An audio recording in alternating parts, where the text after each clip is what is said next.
So last week I told you about David. We saw the beginnings of David and how he was anointed as a young boy. Well, now we're going to go a little bit deeper. We're going to go into probably the most popular story of David's life. But we're going to look at it from a different perspective here. So beginning in verse 2, actually, of 1 Samuel 17.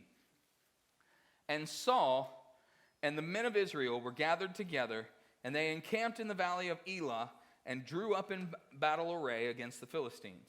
The Philistines stood on a mountain on one side, and Israel stood on a mountain on the other side, with a valley in between them. And a champion went out from the camp of the Philistines, named Goliath from Gath, whose height was 6 cubits and a span. He had a bronze helmet on his head, and he was armed with a coat of mail, and the weight of the coat was 5,000 shekels of bronze. And he had a bronze armor on his legs, and a bronze javelin between his shoulders. Now, the staff of his spear was like a weaver's beam, and his iron spearhead weighed 600 shekels, and a shield bearer went before him. Then he stood and cried out to the armies of Israel and said to them, "Why have you come out to line up for battle? Am I not a Philistine, and you the servants of Saul?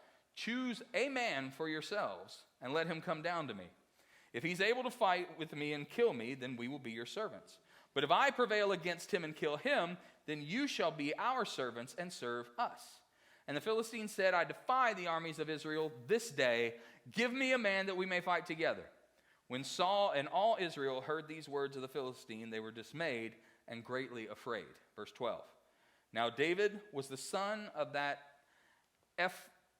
Ephrathite of Bethlehem, Judah, whose name was Jesse, who had 8 sons. And the man was old, advanced in years in the days of Saul. The 3 oldest of Jesse had gone to follow Saul to the battle. The names of his 3 sons who went to battle were Eliab the firstborn, next to him Abinadab, and the third Shammah. David was the youngest, and the 3 oldest followed Saul. But David occasionally went and returned from Saul to feed his father's sheep at Bethlehem. And the Philistines drew near and presented himself 40 days, morning and evening. Then Jesse said to his son David, "Take now for your brothers an ephah of this dried grain and these 10 loaves, and run to your brothers at the camp. And carry these 10 cheeses to the captain of their 1,000. And see how your brothers fare, and bring back news of them."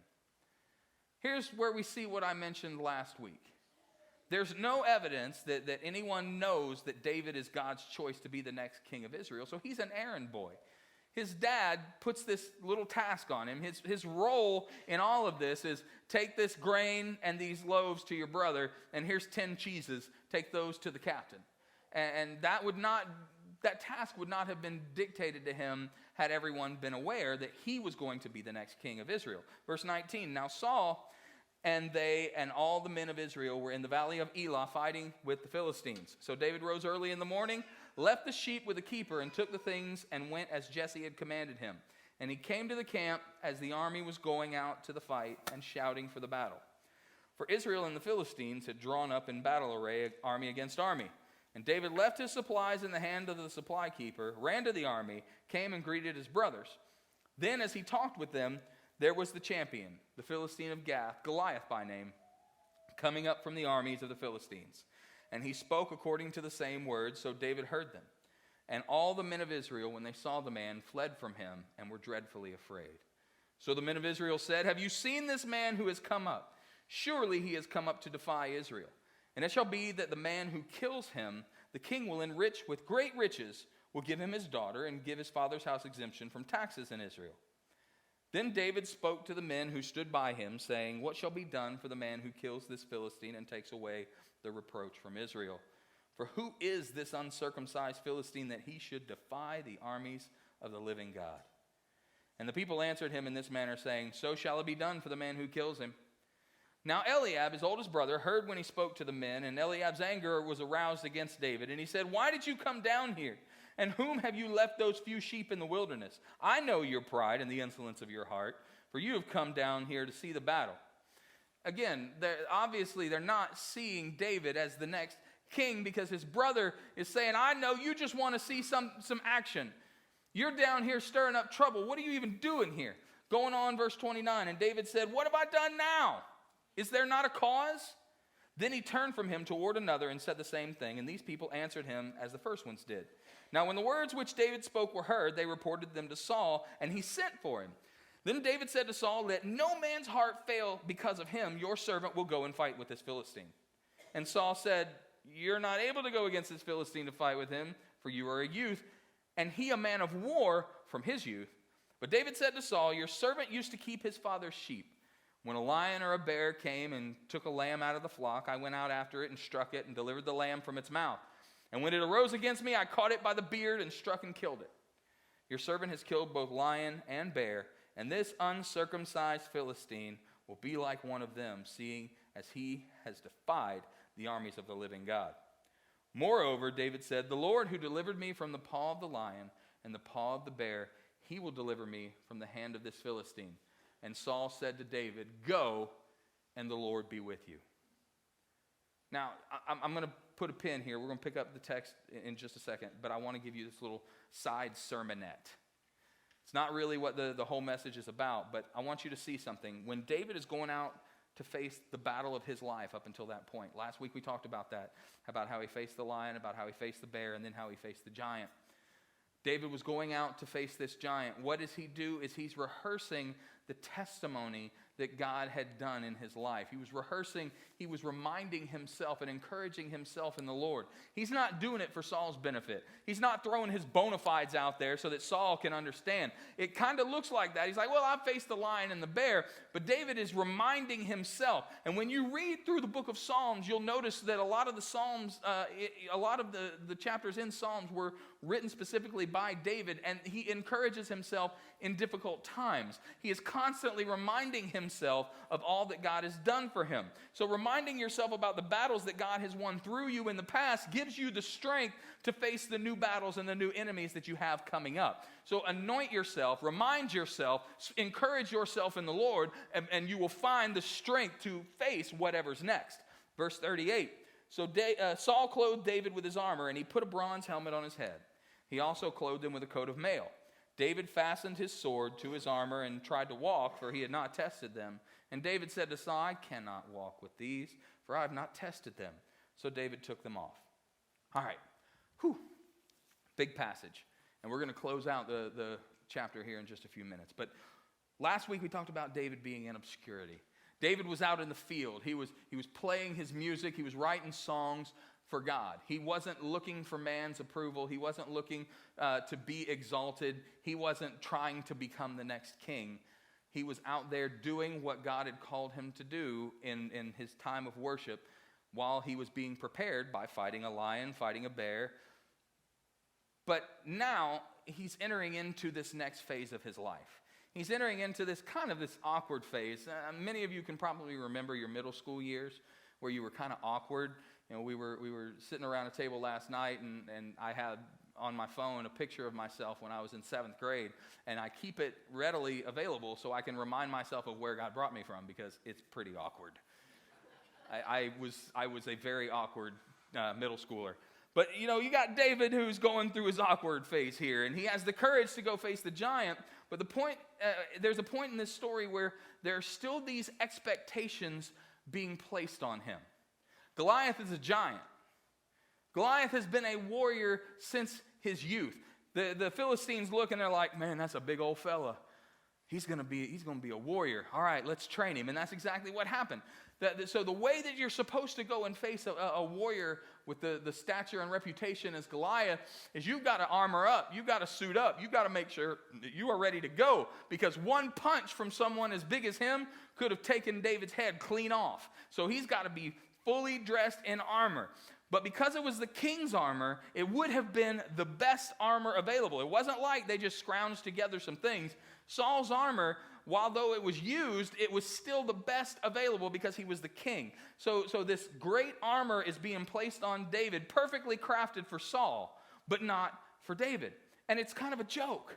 He's walking around, clanging around, wearing somebody else's armor.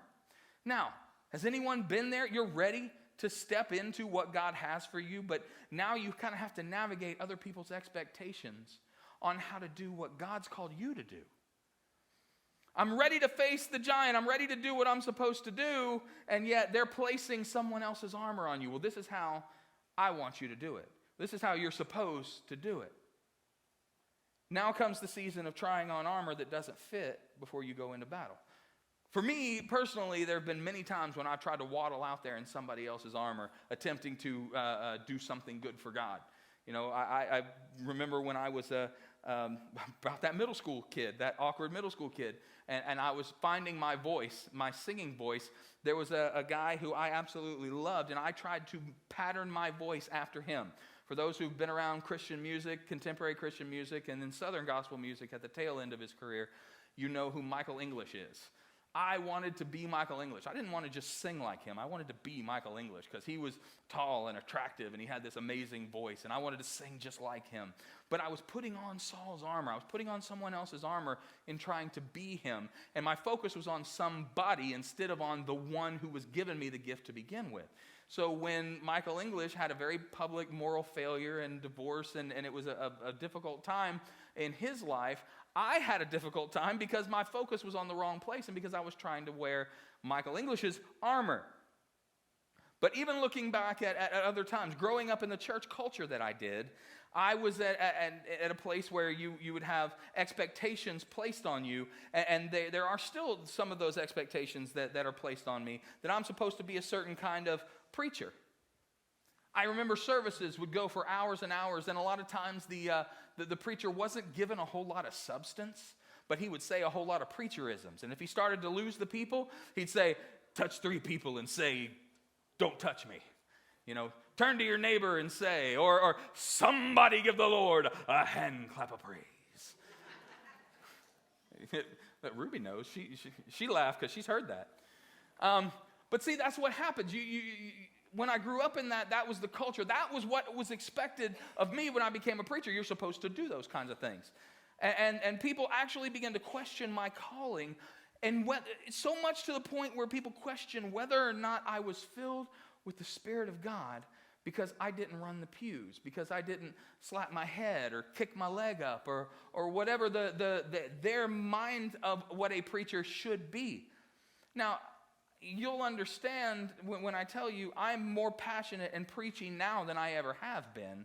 Back when I was a younger, dealing in youth ministry and things, that it just wasn't my thing. But I'm still not the kind of guy that's going to have the veins bulging out of my neck and that kind of thing. But people try to put somebody else's armor on me, and it's incredibly awkward. And these expectations got to me, and I began to feel the pressure to perform and to conform to what they wanted me to be. But who should we conform to? What kind of person does man want you to be? And what kind of person does God want you to be? Whenever you step out and do something that you feel like God has called you to do, when you're walking in that calling, there will be voices in your life telling you how it's supposed to look, telling you that it's supposed to be like this. I'm talking about ministry. I'm talking about outside of ministry. It's not all about being called to preach. I speak from a perspective that I have, but you can apply this in whatever's going on in your. If God has called you into a specific arena of your life, of your job, of your ministry, whatever it is, and someone else is telling you it's got to look like this, it has to be like this, I want you to see that God has uniquely gifted you to do what He's called you to do in a particular way. And if you're still trying to do what God has given you to do in a way that someone else is expecting you to do it, that's a miserable place to live, because you're never going to meet the expectation, because the armor was not made to fit you. The gift that somebody else is trying to put on you is not the way you're supposed to do it. When you're trying on Saul's armor, you're waddling around. Instead of embracing your own uniqueness, it's always going to feel wrong. I know that God has called me to this. I know that God has called me to speak into this person's life. I know that I'm supposed to do this. But every time I do, it's just not connecting right. And we end up walking away from God's call because we're not seeking His purpose for the call. We're wearing someone else's armor because they're the one that tells us how we're supposed to do it. The only person who should affirm your gifts is the one who gave you those gifts in the first place. You can't constantly be looking over your shoulder at what other people are trying to see, are trying to tell you to do, and see if you're doing it the way they want you to. That will paralyze you. Because I want you to see this. Understand, there was nothing wrong with Saul's armor. Saul's armor was the perfect armor for Saul. So don't look at it and say, well, I can't do it this way because that person did it that way, and I don't want to look anything like that person. No, see, it's not the armor that's the problem. It's the fit. Because God may call you into something that might look like somebody else if the armor fits you. But we have to be able to discern, is this what I'm supposed to be doing? Or am I trying too hard to be somebody else? But here's something that personally for me, I've had people who threw expectations on me and how church services should progress and my own behavior and things such that I've had people, not at this church, but I've had people tell me that they won't come to my church because I wear jeans. I'm sorry about that. It doesn't change the accuracy of the Word of God. And I'm not looking to that, but they believe that my theology must be watered down if that's what I've chosen to wear. But I've decided then that I'm not going to waste my time worrying about the expectations of others, especially those who aren't on the journey with me. You haven't fought the battles with me, so you don't know why I am the way I am, so don't expect me to fit into that. Don't you put Saul's armor on me. As long as you're preoccupied with what everyone else is going to think, you will never progress to where God wants you to be. If you're sitting back thinking, well, I've got to do it this way. This is how this person did it and they were successful. This is how this person got that promotion. And if I want that promotion, I have to be like that person. No. Sometimes there's going to be an armor that works perfect for someone else, but it just won't fit you. You have to be able to shake off what doesn't fit and embrace that which God has given you.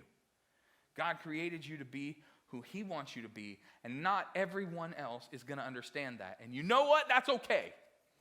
If you don't understand my calling, I'm not answerable to you, I'm answerable to God. So if you don't understand my calling, I have to be okay with that. You don't have to make everyone understand. You don't have to make everyone happy. It's not their calling, it's your calling. And you need to get to the place where you're okay taking off this armor that doesn't fit. We have to be okay that this is the perfect armor, this is the nicest armor, but it ain't working for me. So it ain't about how good I look in this armor. I got to shake this off, and which are the expectations that other people give us, and we've got to do it the way that God has given us to do it. Back to the text, verse 40. And he took his staff in his hand, and he chose for himself 5 smooth stones from the brook, and he put them in a shepherd's bag in a pouch which he had, and his sling was in his hand, and he drew near to the Philistine. Now, one of the biggest problems with this story is overfamiliarity. We know the story of David and Goliath. We've been taught it since little kids. For those who grew up in church, you can remember the flannel board where they would have the little things that would stick on there, and it would be, Goliath and the little David. So we familiarized ourselves with the story so much that we miss out on how ridiculous this is, for how ridiculous this scene is. Nothing about what David does here makes sense in how you should go about this. He has armor and he has weapons at his disposal. He had Saul's armor and it was the best. But it probably wouldn't have taken a whole lot of effort for them to find a sword that wasn't too heavy for him. It probably wouldn't have taken a whole lot of effort for him to go find some smaller armor, maybe a helmet that fit his head a little bit better, maybe a breastplate that wasn't so large on him. But instead, he gets rid of all that and he goes and he picks up rocks. We can know how superior and how perfect Saul's armor is, but David picks up rocks. He picks up something unimpressive. He picks up something small. Look, if I'm going into battle, I'm in a situation like that, there's a movie from the 1980s that I wasn't allowed to watch then, and now I only really watch it when it comes on TV and it's edited, but it's Rambo. Rambo, there's this scene in Rambo where he comes up out of the water and he's got this massive machine gun and 2 full sheets of rounds that are around him here, and he's just do. That's how I would go up against Goliath. Goliath ain't gonna mess with me. Look at what I've got. Yeah, that's not what he does. David doesn't go get the biggest weapon that he possibly can find, or what he does is he goes and he finds these rocks. See, the rock is the only weapon that David knows how to use. It's the only thing that he's used in the past that has worked for him. It's what's familiar. The rocks aren't impressive. The rocks are familiar because God had already placed those things in his hand. And it's what he knew how to do. So when the giant comes, David doesn't have to learn a new military strategy. He doesn't have to go through a course to figure out how to work this new weapon that he's been given. He's been given something that seemed insignificant. It's something that he used as a child, yet now he's so proficient at it that it's exactly what God wants to use to take down the giant. David takes that same thing that God trusted him with before, and David has the confidence that God will take this ordinary rock and do something extraordinary with it. He's going to take this thing that other people will look at and say, you can't use that for God. You've got to use this. You can't use this Bible, that normal Bible. You've got to get this Bible that's endorsed by Perry Stone. You've got to have this Perry Stone Bible. This is an anointed Bible. If I look at both of them, the Word of God is in both of them. It's not necessary. And there's nothing wrong with the Perry Stone Bible. There's a lot of good work that went into that. I'm saying it ain't what somebody else puts on you. If God tells you to use something unimpressive, you pick up that rock and use something that's unimpressive. There's something powerful about what God is able to do with something unassuming when you use it for his glory.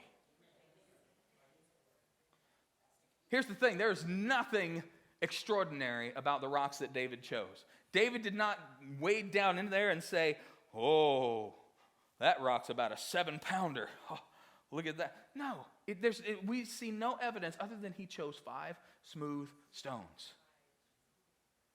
There's a similar story in the New Testament when Jesus is looking to feed the multitude. This boy brings his sack lunch, and with some loaves and fish, Jesus feeds a multitude. Something that was unassuming. There was nothing significant about that until it became blessed by the master, until God anointed David to use that. Back to the text, verse 41. So the Philistine came, drawing near to David, and the man who bore the shield went before him. And when the Philistine looked about and saw David, he disdained him, for he was only a youth, ruddy and good-looking. So the Philistine said to David, am I a dog that you come to me with sticks? And the Philistine cursed David by his gods. It's a new level of resistance here. You ever been there when you've decided to walk in God's calling and you've already moved past shaking off Saul's armor. You know what? This isn't how I'm going to minister. I'm going to minister in the way that God has called me. I'm going to raise my children in the way that God tells me to raise my children. I'm not going to conform to the way that other people say. Let me tell you, I got 5 kids and we homeschool. My kids don't churn butter. I know there's stigmas surrounding that, and I joke about that all the time. But they're like, oh, homeschool? Oh, you guys must just spend some time around my kids. You'll understand. They're not socially awkward. Not any more than their father is, which is another story. But you decided you're going to raise your kids a certain way. You decided you're going to do your job, work in your ministry in a certain way, and then the enemy comes in and tries to convince you that you don't belong. You've already rejected what the world says about you. You're confident and you're walking forward in what God has called you to do. And that's when the enemy steps in and says, you can't do this. You're not good enough. You're not smart enough. You want to volunteer in that ministry, but the enemy comes in and says, the kids won't listen to you. Oh, you can't work on the security team. If something happens, nobody's gonna feel secure because you're standing there. Oh, you want to help park cars, but you have ADD. So what happens when somebody comes in and you're not paying attention? And the enemy will tell you you're not qualified. Who are you that you would come to me? You're just a kid. But God ordained that moment to take place. It's proof that it doesn't get any easier after you decide to follow God completely. All right, I'm going to sell out to God. Everything should go smoothly, right? No, David decided he was going with just his smooth stones, and the giant still looked at him and said, who are you and who do you think you are? You say yes to God, and the taunting ends up actually getting more personal. And what it is it's strategically trying to make you think that you've done something wrong. All right, well, I'm equipped with what God has given me. It's not much, but I feel like I'm supposed to take this step of faith out here. I feel like I'm supposed to do this, yet this is just coming against me. And what did I do wrong? Why am I getting attacked like this? It's not about what you're doing wrong. It's actually quite the opposite. And David is not fazed by this at all. When Goliath starts getting personal, he doesn't care. Verse 44, the Philistine said to David, "Come to me and I'll give your flesh to the birds of the air and the beasts of the field." Congratulations, David, you've accepted the challenge. Now the giant wants to feed you to the birds. But David takes his words and he gives them right back to him. Verse 45, David said to the Philistine, "You come to me with a sword and a spear and with a javelin, but I come to you in the name of the Lord of hosts, the God of the armies of Israel, whom you have defied. This day the Lord will deliver you into my hand, and I will strike you and take your head from you. And this day I will give the carcasses of the camp of the Philistines to the birds of the air and the wild beasts of the earth, that all the earth may know that there is a God in Israel. Then all this assembly shall know that the Lord does not save with the sword and spear, for the battle is the Lord's, and he will give you into our hands." So it was when the Philistine arose and came and drew near to meet David, that David hurried and ran toward the army to meet the Philistine. David didn't wait. He took off running. He's like, "All right, this going down, I'm not going to wait until you come to me. I'm coming up here." David put his hand in his bag, took out a stone and slung it and struck the Philistine in his forehead. So the stone sank into his forehead, and he fell on his face to the earth. So David prevailed over the Philistine with a sling and a stone and struck the Philistine and killed him, but there was no sword in the hand of David. Put a pin right there. He killed him with the stone. What happens later is just extra credit. But he kills him with the stone before there was a sword in his hand. Therefore David ran and stood over the Philistine, took his sword, drew it out of its sheath, and cut off his head with it. Killed him and cut off his head with it. And when the Philistines saw that their champion was dead, they fled. Now the men of Judah and Israel arose and shouted and pursued the Philistines as far as the entrance of the valley and to the gates of Ekron. And the wounded of the Philistines fell along the road of Sharim, even as far as Gath and Ekron. Then the children of Israel returned from chasing the Philistines, and they plundered their tents. And David took the head of the Philistine and brought it to Jerusalem. Josiah, would you come? That's a whole lot of text today. That's not just like one verse that we're going to dig deep into. I just gave you, you're drinking from a fire hose when it comes for text today. But I want you to be able to answer this question. What has God called you to as you stand? What has God called you to? What's that thing that intimidates you? That thing that taunts you and tells you that you can't do it, that you're not good enough, that you're not mature enough spiritually, that you're not knowledgeable enough to do it. It might be a ministry. It might be something within the church, and you feel like God is calling you in, but that enemy is saying, no, all they have to do is ask you one question, and your whole world will fall apart. Oh, he's right. I can't do this. You see, this story is a foreshadowing of what would happen with Jesus. Jesus is the shepherd who faced the enemy on our behalf. And we have to realize that the battle is not ours. The battle is his. It's already been fought. The price has already been paid. Jesus doesn't have to die again for sin. He died once for all. His blood is strong enough to cover sin that has happened thousands of years after by the multi-millions and millions of people who have sinned in the history of the earth. The billions of people who are alive on this planet right now, his blood is strong enough to cover the sin of every single one of them. But what are the rocks that God has placed in your hands? What thing do you have that maybe God gave it to you and you perfected it as a child and you think, oh, there's no way that he doesn't want to use that. That's for children. Don't listen to the enemy. You want to be the best parent that you can be? Maybe you got to go back that far to find that tool that God placed in your hand. What is it that you know how to do? Something that's in church, something that's outside of church, something that's in your home life, something that's at your job, something that you're going to face in school, whatever it might be, God has placed these stones at your disposal.